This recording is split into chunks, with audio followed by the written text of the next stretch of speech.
গিরিডির site scene করে আমরা রাতে চলে এলাম দেওঘর। দেওঘরে হোটেলে থেকে তার পরদিন ভোরবেলা উঠে স্নান সেরে আমরা চলে গেলাম বৈদ্যনাথ ধামে পুজো দিতে।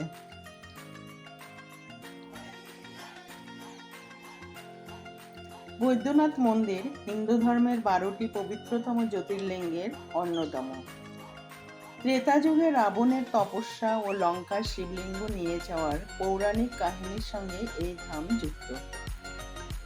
রাবণ কঠোর তপস্যায় শিবকে তুষ্ট করেন। শিব তাকে আত্মলিঙ্গ দেন। শর্ত ছিল লিঙ্গটি যেন মাটিতে না নামে। গণেশের ছদ্মবেশে বালক লিঙ্গটি মাটিতে রাখেন। লিঙ্গটি সেই স্থানে স্থায়ী হয়।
বৈদ্যনাথ ধামে পুজো দিয়ে আমরা ব্রেকফাস্ট করে তারপরে বেরিয়ে পড়লাম।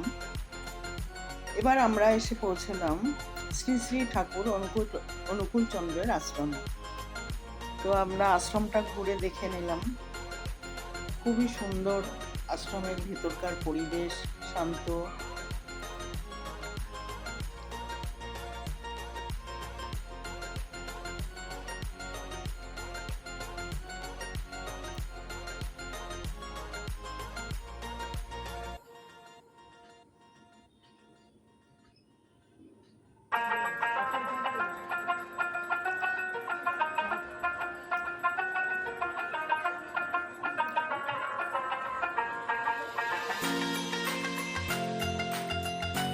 এটি শ্রী শ্রী ঠাকুরের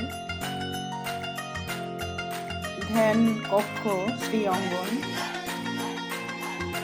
এর সামনে যে কক্ষটি দেখা যাচ্ছে এটি হচ্ছে শ্রী শ্রী ঠাকুরের ধ্যান কক্ষ।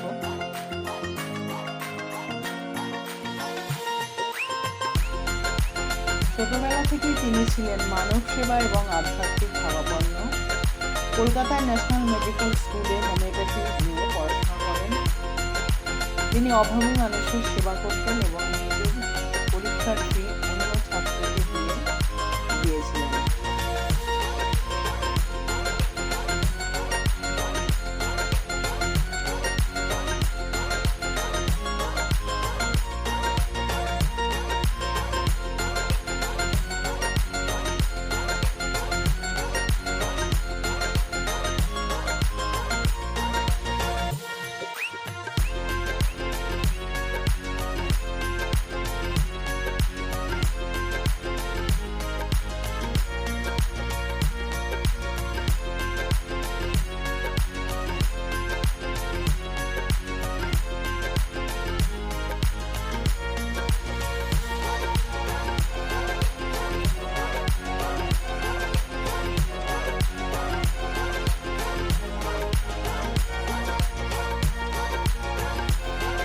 আমরা শ্রী শ্রী ঠাকুরের আশ্রমটি দর্শন করে এবার আমরা চলে গেলাম নলাক্ষা মন্দির দর্শন।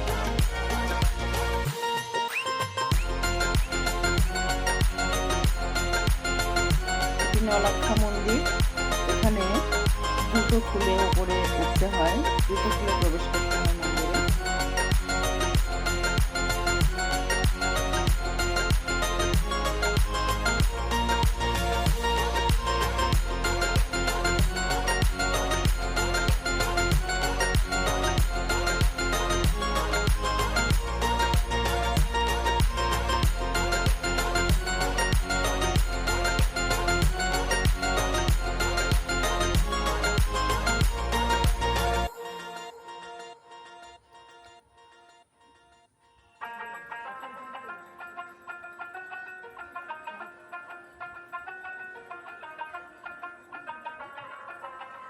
এই মন্দিরটি তৈরি করতে প্রায় ৯ লক্ষ টাকা খরচ হয়েছিল, তাই এই মন্দিরটির নাম নলাখা মন্দির।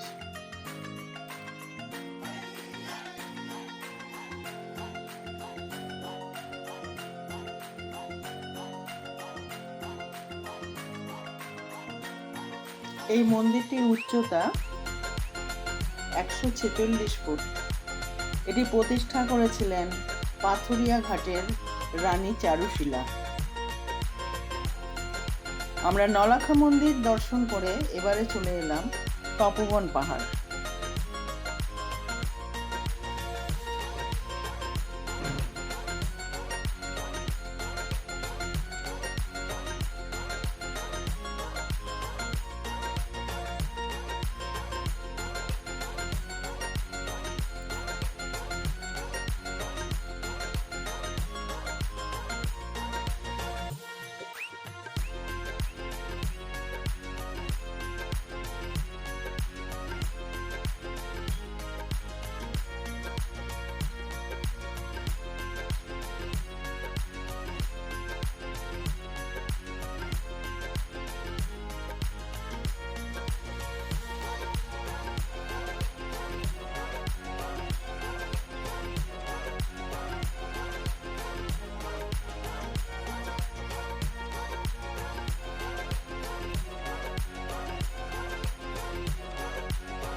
তপোবন পাহাড়, এখানে ভগবান শিবের পবিত্র তপোনাথ মহাদেব মন্দির রয়েছে এবং পাহাড়ের গুহায় শিবলিঙ্গ স্থাপিত আছে।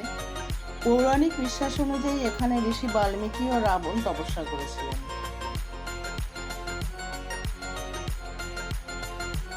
পাহাড়ের পাদদেশে অবস্থিত একটি পবিত্র জলাশয়, যেখানে মাতা সীতা স্নান করতেন বলে বিশ্বাস করা হয়।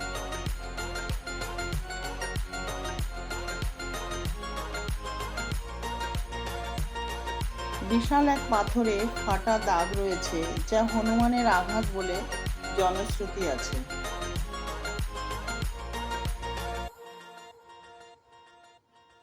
প্রায় ৩০ মিনিট সিঁড়ি বেয়ে পাহাড়ের চূড়ায় ওঠা যায়, যেখান থেকে সুন্দর প্রাকৃতিক দৃশ্য দেখা যায়। এই যে পাহাড়ের মাথা থেকে চারিদিকের ভিউটা কিন্তু অপূর্ব সুন্দর। আমরা এখন তপোবন পাহাড়ের উপরে আছি, তো এই চারিদিকের ভিউটা অপূর্ব সুন্দর।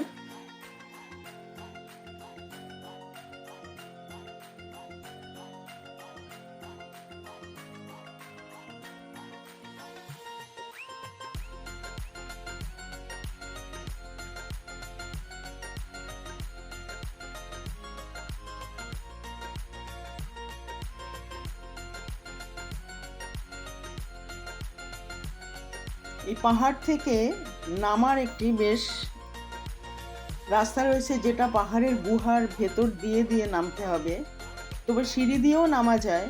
তো এটি কিন্তু বেশ মজাদার। গুহার ভেতর দিয়ে পাথরের ভেতর দিয়ে নামতে হয় এটি।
তপোবন পাহাড় দর্শন করে আমরা দুপুর খাবার সেরে আমরা চলে এলাম ত্রিকুট পাহাড় দর্শন করতে।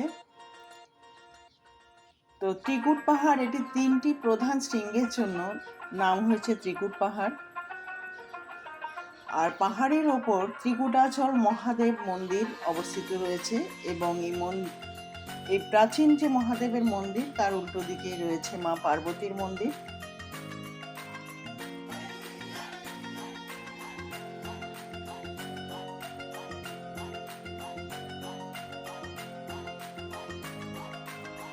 তিনটি প্রধান শৃঙ্গের জন্য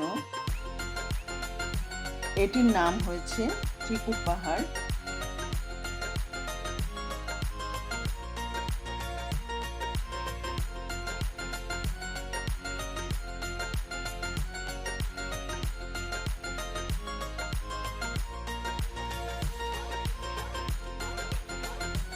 পায়ে হেঁটে বা সিঁড়ি দিয়ে এই পাহাড়ের ওপরে ওঠা যায়। আর পশ্চিমবঙ্গের ওপর দিয়ে যে প্রবাহিত মৌরাক্ষী নদী, এই নদী পাহাড় থেকে জন্ম নিয়েছে।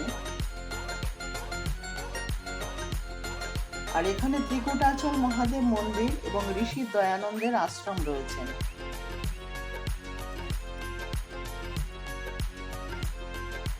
এই ত্রিকুট পাহাড় দর্শন করে আমরা চলে এলাম প্যারা ভান্ডার, যেখানে প্যারার কারখানা, এটি প্যারা এখানে তৈরি হচ্ছে।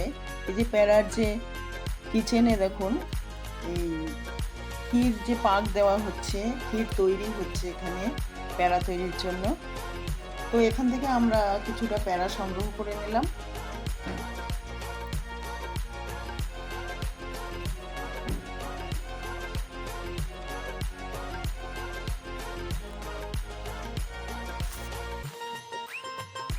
এরপরে আমরা চলে এলাম এখানে রামকৃষ্ণ মিশনে। এখানে যে রামকৃষ্ণ মিশন রয়েছে সেখানে এলাম। এখানে সন্ধেবেলার যে প্রার্থনা আমরা সেটা বেশ উপভোগ করলাম। তারপর দিন সকালবেলা ট্রেনে উঠে আমরা চলে এলাম বাড়ির দিকে। ধন্যবাদ, নমস্কার, সবাই ভালো থাকবে, সুস্থ থাকবে।